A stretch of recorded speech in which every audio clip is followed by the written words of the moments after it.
அத்தியாயம் 60. அல்-மும்தஹினா, சோதித்து அறிதல். பிஸ்மில்லாஹிர் ரஹ்மானிர் ரஹீம்.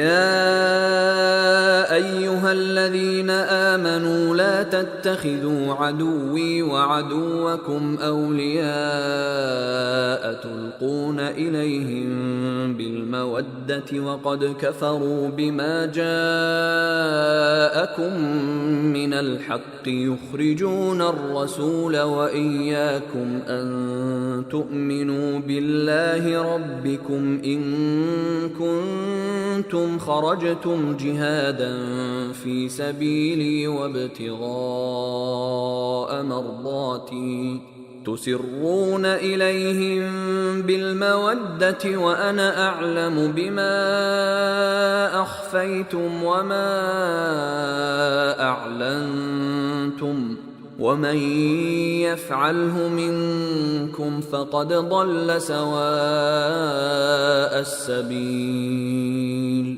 நம்பிக்கை கொண்டோரே, எனது பாதையிலும் எனது திருப்தியை நாடியும் அறப்போருக்கு புறப்படுவோராக நீங்கள் இருந்தால், எனது பகைவரையும் உங்கள் பகைவரையும் நீங்கள் அன்பு செலுத்தும் உற்ற நண்பர்களாக ஆக்கிக் கொள்ளாதீர்கள். அவர்கள் உங்களிடம் வந்துள்ள உண்மையை மறுக்கின்றனர். உங்கள் இறைவனாகிய அல்லாஹுவை நீங்கள் நம்பியதற்காக இத்தூதரையும் உங்களையும் ஊரை விட்டு அவர்கள் வெளியேற்றினார்கள். அவர்களிடம் ரகசியமாக அன்பை செலுத்துகின்றீர்கள். நீங்கள் பகிரங்கப்படுத்தியதையும் மறைத்ததையும் நான் நன்கு அறிபவன். உங்களில் இதை செய்பவர் நேர் வழி தவறிவிட்டார். يثقفوكم يكونوا لكم أعداء ويبسطوا إليكم أيديهم وألسنتهم بالسوء وودوا لو تكفرون. அவர்கள் உங்கள் மீது சக்தி பெற்றால் உங்களுக்கு பகைவர்களாகி உங்களை துன்புறுத்திட தமது கைகளையும் நாவுகளையும் உங்களை நோக்கி நீட்டுவார்கள். நீங்கள் ஏக இறைவனை மறுப்பதை அவர்கள் விரும்புகின்றனர். لن تنفعكم أرحامكم ولا أولادكم يوم القيامة يفصل بينكم والله بما تعملون بصير. கியாமத் நாளில் உங்களின் உறவினரும் உங்கள் சந்ததிகளும் உங்களுக்கு பயன் தரவே மாட்டார்கள். உங்களுக்கிடையே அவன் தீர்ப்பளிப்பான். நீங்கள் செய்வதை அல்லாஹ் பார்ப்பவன்.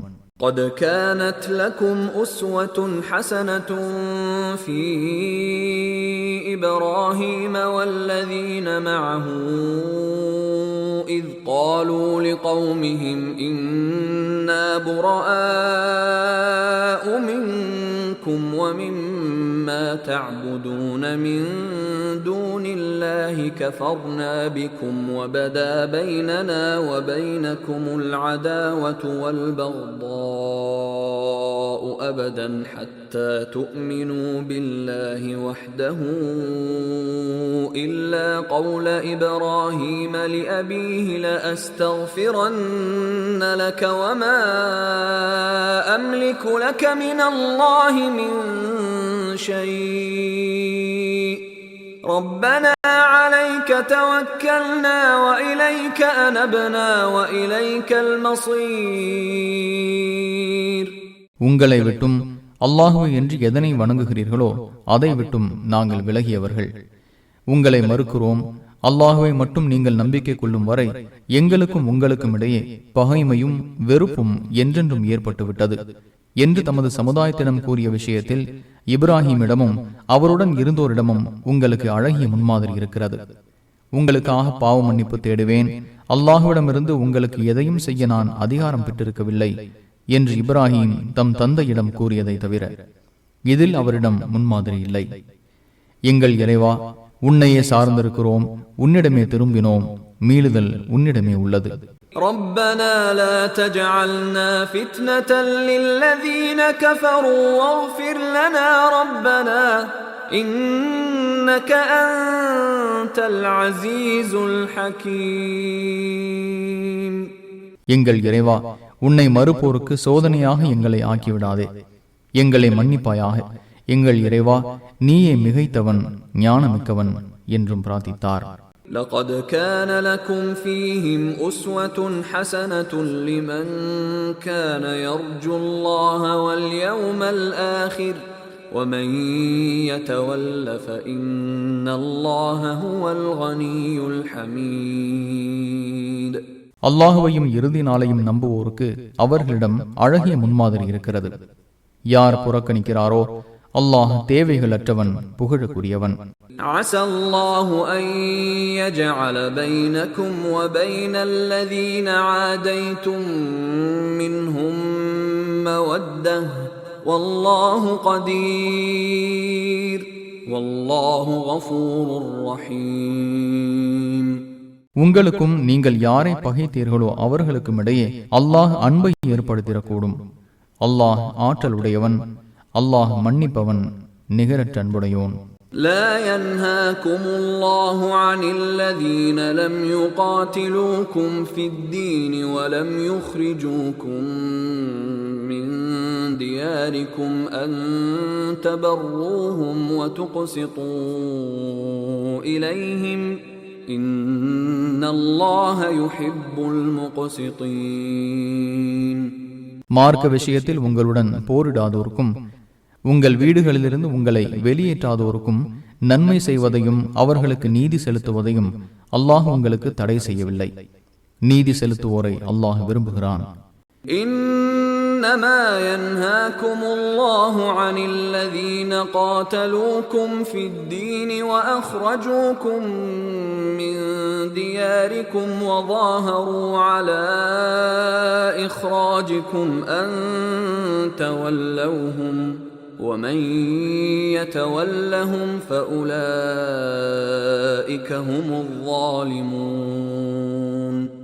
மார்க்க விஷயத்தில் உங்களுடன் போரிடுவோர், உங்கள் இல்லங்களிலிருந்து உங்களை வெளியேற்றியோர், உங்களை வெளியேற்றுவதற்கு உதவி புரிந்தோர் ஆகியோரை உற்ற நண்பர்களாக ஆக்குவதையே அல்லாஹ் உங்களுக்கு தடை செய்கிறான். அவர்களை உற்ற நண்பர்களாக்கிக் கொள்வோரே அநீதி இழைத்தவர்கள். يا أيها الذين آمنوا إذا جاءكم المؤمنات مهاجرات فامتحنوهن الله أعلم بإيمانهن فإن علمتموهن مؤمنات فلا ترجعوهن إلى الكفار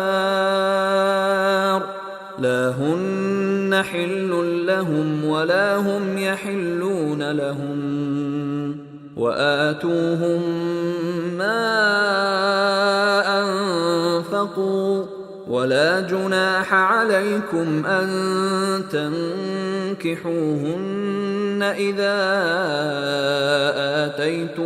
آتيتموهن أجورهن ولا تمسكوا بعصم الكوافر واسألوا ما أنفقتم وليسألوا ما أنفقوا ذلكم حكم الله يحكم بينكم والله عليم حكيم. நம்பிக்கை கொண்டோரே, நம்பிக்கை கொண்ட பெண்கள் ஹிஜ்ரத் செய்து உங்களிடம் வந்தால் அவர்களை சோதித்து பாருங்கள். அவர்களது நம்பிக்கையை அல்லாஹ் நன்கறிந்தவன்.